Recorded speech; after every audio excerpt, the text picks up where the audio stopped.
Hello everyone, Shivam this side. अगर आपने पहली पार्ट 1 नहीं देखी है तो प्लीज़ उस वीडियो को देखिएगा, तब ये वीडियो आपको समझ में आएगी। उस वीडियो में मैंने बात की है पार्ट 1 में कि कैसे आप यूपीएससी के प्रीलिम्स का जो पीवाईक्यू होता है उसको कैसे अप्रोच कर सकते हैं। इस वीडियो में हम लोग बात करेंगे कि प्रीलिम्स का जो पीवाईक्यू है उसको और उसके ऑप्शंस को कैसे और बेटर तरीके से अप्रोच किया जा सकता है। तो पार्ट 2 में हम उसको कंटिन्यू करेंगे। पार्ट 1 में हमने बात की थी कि जब आप पीवाईक्यू करते हैं तो पीवाईक्यू का मतलब सिर्फ ये नहीं होता है कि आप क्वेश्चन उठाइए और उसके 4 ऑप्शंस देखिए और ऑप्शंस देखने के बाद फिर टिक मार के आगे बढ़ जाइए। ये अगर आप ये अप्रोच करेंगे फिर तो आप मतलब बहुत अच्छे से नहीं कर रहे हैं। ये जो मैं अप्रोच बता रहा हूँ, जो मैंने पार्ट 1 में बताया, इसको टॉपर्स वगैरह करते हैं। और ये बात जो 2024 के सेलेक्टेड लोग हैं जो मेरे साथ बैठे थे, उनके साथ भी मैंने डिस्कस किया, तो हम लोग ये किया करते थे। ऑफ कोर्स मैं टॉपर नहीं हूँ, सेलेक्टेड नहीं हूँ, लेकिन बहुत कम लोग करते हैं और कम लोग करते हैं तो जाहिर सी बात है कि बहुत फेमस नहीं है, तो टीचर्स तो ऐसी बात नहीं बताते। सपोज़ कि कोई क्वेश्चन है और क्वेश्चन है कि अगर कोई क्वेश्चन दिया हुआ है, फॉर एग्ज़ाम्पल लेदांग एक वर्ड है ना, लेदांग, रोका, कोनोको, ये सब ज्योग्राफी का वर्ड है। अब इससे रिलेटेड दिया है कि लेदांग कहाँ है, तो है ये इंडोनेशिया के आसपास, वहाँ से रिलेटेड है। कोनोको जो है वो वेनेजुएला से रिलेटेड है। तो 4 में से एक ही ऑप्शन सही होगा और उसको आप टिक कर दोगे। लेकिन जो चारों ऑप्शंस में एक ऑप्शन के अलावा जो 3 ऑप्शन बचे हैं, वो भी अपने आप में आने वाले फ्यूचर में जो पेपर होगा उसके लिए क्वेश्चन का फॉर्मेट होता है। बेसिकली वो एज अ क्वेश्चन लिए जा सकते हैं, वो संभावित प्रश्न हैं, यानी कि उसमें ये पोटेंशियल है कि कल को यूपीएससी आयोग उस पर एक नया क्वेश्चन बना देगा। ठीक है, अब बात आती है कि पीवाईक्यू करे कहाँ से। क्या हमको पिछले 10 साल के 2023 से 2025 तक, 10 साल से ज़्यादा हो गया, लगभग 12 साल के आसपास का सारा पीवाईक्यू जीएस का उठाकर उसको सॉल्व करना चाहिए या फिर सेक्शनल उठाना चाहिए? तो देखिए, मेरे हिसाब से मार्केट में बहुत सारे सेक्शनल्स अवेलेबल हैं। मैं किसी का यहाँ नाम नहीं लूँगा, पर देयर आर ऑप्शंस। अरिहंत भी है, दिशा भी है, मतलब मैं किसी का नाम लेके ऐसे स्पेसिफिकली नहीं बताऊँगा, बट हाँ बहुत सारे हैं। आपको जो सूटेबल हो आप ले सकते हैं, पर सेक्शनल लीजिए। अब फॉर एग्जांपल पॉलिटी पूरा पढ़ लिया, ठीक है, तो फंडामेंटल राइट्स वाला चैप्टर उठाइए और उसमें जितने क्वेश्चन हैं उसको सॉल्व करने की कोशिश करिए। देखिए कि क्या आपको समझ में आ रहा है या नहीं। पूरा पॉलिटी एक बार पढ़ना है, ठीक है। उसके बाद फंडामेंटल राइट उठाओ, उसको देखो क्या गलत है, फिर से फंडामेंटल राइट पढ़ो। मीनवाइल थोड़े नोट्स बना लो भी भाई, क्योंकि कुछ इसमें बदहज़मी नहीं हो जाएगी।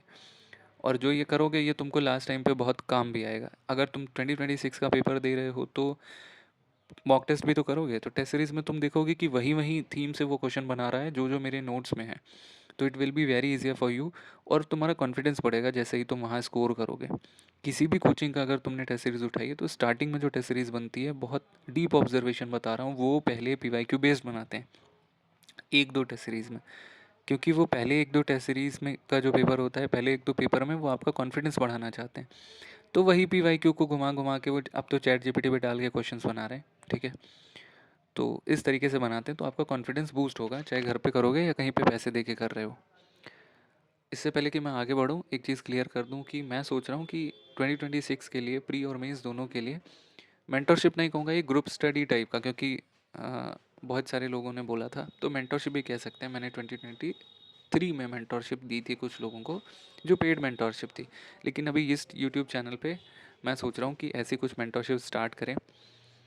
200 लोगों ने मेरे को अलग अलग माध्यम से, लाइक यूट्यूब पर भी, इंस्टाग्राम पर भी और टेलीग्राम पर भी अलग अलग तरीक़ों से मुझे ये कमेंट्स आए हैं कि आपको ऐसा करना चाहिए। और मेरे जो क्लोज़ फ्रेंड्स हैं उन्होंने भी मुझे रिकमेंड किया। आप क्या सोचते हैं इसके बारे में मुझे कमेंट में बताइएगा, और क्या आपकी डिमांड है, क्या इसमें हो सकता है, क्या आप चाहते हैं, लेक्चर्स एंड ऑल जो भी है, तो वो मैं ट्राई करूँगा।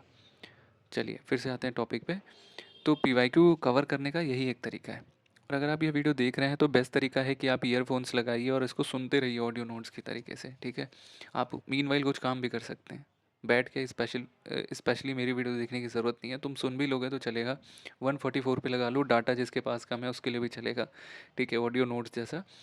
ये इमेजिन करो कि बात कर रहा हूँ फ़ोन पे तुमसे, ठीक है, और सारी ये जो प्रॉब्लम है या फिर ये जितनी भी डाउट्स हैं, क्वेश्चंस हैं, वो मैंने ले लिया इसमें। अब अगर तुमने पीवाईक्यू किया किसी भी एक सब्जेक्ट का, अच्छा कल एक और डाउट आया था कि क्या सिर्फ ये पॉलिटी और ज्योग्राफी के लिए, तो नहीं है ऐसा। पॉलिटी, ज्योग्राफी, हिस्ट्री और जितने भी सब्जेक्ट्स हैं, इकोनॉमी है, कुछ भी है, सब में ये सेम फॉर्मूला अपनाना है। अब ये कैसे क्लासीफाई करें कि कौन सा ऑप्शन है और कौन से ऑप्शन को ज़्यादा डिटेल में पढ़ना है या कौन से ऑप्शन को छोड़ देना है। तो देखिए, जैसे मान लो कि 2016 की बात है और उसमें अगर कोई क्वेश्चन आया है जो मैटरनिटी लीव से रिलेटेड है कि मैटरनिटी लीव जो है वो कितने हफ्ते का होता है, या फिर ये एक्ट है वो कब पास हुआ, कौन से तारीख को पास हुआ, या ऐसा कुछ भी स्टेटमेंट बना है, ठीक है, 2016 के आसपास। तो ये उस टाइम पे संसद में पास हुआ, उस टाइम के करंट अफेयर्स में था। So that was important for that year. अब वो आगे आने वाले सालों में भी सेम वो डेट पूछेगा, ये इंपॉर्टेंट नहीं है। हालांकि ये आपके सोशल इश्यूज़ का और सोशल सिक्योरिटी का पार्ट हो जाता है, क्योंकि महिलाओं से रिलेटेड है, तो ऑब्वियसली वो इंपॉर्टेंट हो जाता है। आपको बेसिक नॉलेज तो आपके स्टैटिक में मिल जाएगी, ठीक है। तो इस तरीके से इसको कर सकते हैं। द नेक्स्ट थिंग इज़ कि अब उन जो भी आपने ऑप्शंस देखे हैं, जैसे 3 ऑप्शन है, तो कौन से ऑप्शंस को ज़्यादा डिटेल में पढ़ना है, कौन से ऑप्शंस को कम डिटेल में पढ़ना है, ये डिसाइड होगा धीरे धीरे। ये इनसाइट डेवलप होगी धीरे धीरे, एक ही दिन में नहीं पता चल जाएगा। तो जैसे आपने कोई क्वेश्चन किया, अब आपने देखा कि यार ये तो पिछला हुआ, मतलब पिछला फैक्ट है, काफ़ी पुराना है, तो उसको छोड़ दो। ये तो फिर कुछ ऐसा है जो हमेशा के लिए फैक्ट बन गया है, तो उसको लेके चलो। जैसे 1991 के एलपीजी से रिलेटेड कोई क्वेश्चन आ गया इकोनॉमी में, ठीक है। एलपीजी मतलब वही लिबरलाइजेशन, प्राइवेटाइजेशन और ग्लोबलाइजेशन। एलपीजी से रिलेटेड, उसका इम्पैक्ट से रिलेटेड कोई क्वेश्चन आया। अब सपोज़ यही क्वेश्चन 2010 में पूछा गया है, ठीक है। अब अगर ये 2010 में पूछा गया ऐसा कोई क्वेश्चन 1991 से, तो या 2011 में, तो 1991 से 2011 के बीच का फिजिकल डेफिसिट क्या रहा, रेवेन्यू डेफिसिट क्या रहा, इससे रिलेटेड कोई स्टेटमेंट पूछ लेगा। अब वो स्टेटमेंट दिया भी है, हो सकता है वो दोनों ऑप्शन सही हो, कुछ भी हो, लेकिन वो फैक्ट हमारे लिए इंपॉर्टेंट नहीं है, क्योंकि अब हर 10 साल का अगर हम फैक्ट रटने लग जाएंगे तो पूरी इकोनॉमी कवर नहीं कर पाएंगे। लेकिन हमारे लिए क्या इंपॉर्टेंट है कि 1991 का, 1991 का जो एलपीजी रिफॉर्म है, जो एलपीजी रिफॉर्म हुआ है, उसके क्या इम्पैक्ट हैं, उसमें क्या कमियां थी, कौन से स्टेटमेंट ज़्यादा अच्छे तरीके से वो लागू हो पाया है, वो सारी चीज़ें हमारे दिमाग में फिट होनी चाहिए। इसका मतलब है कि वो पर्टिकुलर टॉपिक हमारे लिए इंपॉर्टेंट है। आई यू गेटिंग माई पॉइंट? सो इस तरीके से हमको अप्रोच लेके चलनी है। धीरे धीरे ये इंसाइट डेवलप होगी, एक दिन में नहीं होगी। और जो ये वीडियो है, इसमें मैं चाहता तो कुछ क्वेश्चन का विजुअल दिखा सकता था कंपेयर करके, लेकिन थोड़ा सा मेरे लिए काम बढ़ जाएगा, वो बेसिकली मेहनत बढ़ जाएगी ना, कि एक पीपीटी बनाऊँ, उस पीपीटी पे फिर मैं दिखा दूँ। थोड़ा मोटिवेशन मेरे को अगर मिला और थोड़ा टाइम निकाल लिया, तो आने वाले टाइम पे मैं पूरा पीवाईक्यू डिस्कस करूँगा।